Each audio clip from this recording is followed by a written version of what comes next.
The Toronto Police Association is the latest to respond to a recent surge in shootings. The police union posted a message on social media asking what is happening in our city. The message goes on to say, our members make arrests and seize firearms, often risking their lives when doing so. They've also been doing more than their part to prevent gun and gang violence in the first place. Can you help us? And for more on this story, we're joined live by Toronto Police Association President John Reid. John, thanks so much for joining us. Let's begin with the numbers because they are sobering. This past weekend, Toronto saw 11 shootings across 10 police divisions, 3 homicides. The latest murder victim in our city, a 15-year-old boy. Can I just get your reaction to these numbers? Well, I think anyone will say, Lena, it's shocking. You know, these numbers are going up over and over. I think year over year compared to 2023. You look at a lot of the crimes here in Toronto, like our assaults are up 7%, homicides are up 12.5%, robberies up 7%, thefts are up 9%, sexual assaults are up almost 14%. And these should be concerning to anybody here in the city, particularly, they are to our members, but they should be to City Council and the Mayor as well. We heard from a Toronto Police Superintendent yesterday who said the service was shocked to see the number of shootings coming in all throughout the Labor Day long weekend. How does this impact your members? What are you hearing from your officers? I can tell they're tired, they're frustrated, and they're very concerned. You know, our members are out there each and every day going call to call to call. And this is me going on. This isn't new. This has been going on for years now.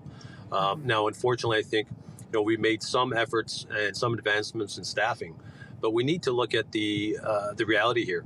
Toronto is growing in an exponential manner, but unfortunately, the police service is not keeping up with it. And I think as we build out a lot of the services within Toronto, you can't forget about policing, and that's one of the very important pieces here.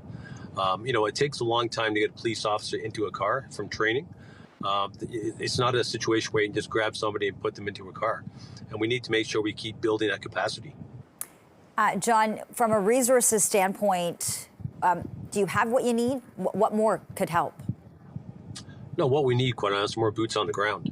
We have a ton of officers out there doing community engagement.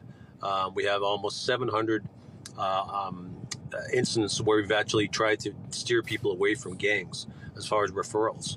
And these are the things our members are doing each and every day. I think over this year alone, we're upwards of almost 500 handguns seized, which the majority of them are coming from the U.S. And this is not changing. I know Premier Ford was speaking before about greater penalties for a lot of these offenses and keeping these individuals in that are charged with crimes. I couldn't agree with them more. You also have a message for the public. You want them to get involved and to help. What could the public's role in this be? What's the message? Well, we've always talked about this before as well. The public can be the eyes and the ears of the police service themselves. There's far more members of the public than our police officers, obviously. But if you're able to provide us with information that could assist in our investigations moving forward, or if you see a crime, or if you know somebody with a gun, you can call Crime Stoppers anonymously and report that information. And John, finally, we keep hearing the term root cause when talking about this. We heard it yesterday when Toronto Police held their press conference, really working on the root cause of these shootings, this violence in Toronto. What does that look like to you? What's a long-term solution? How do we address the root of the issue? Well, I think, unfortunately, our members each and every day, we are kind of the end of the road for a lot of these crimes that take place.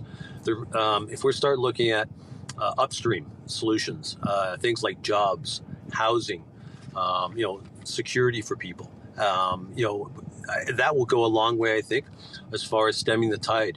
Because the problem we're running into now is a lot of the individuals involved with crime now haven't had a lot of opportunities as well, upstream. And that's where we really need to do some investment as well. Okay, Toronto Police Association President John Reid, thanks so much for making time for us here on CP24. We appreciate your perspective.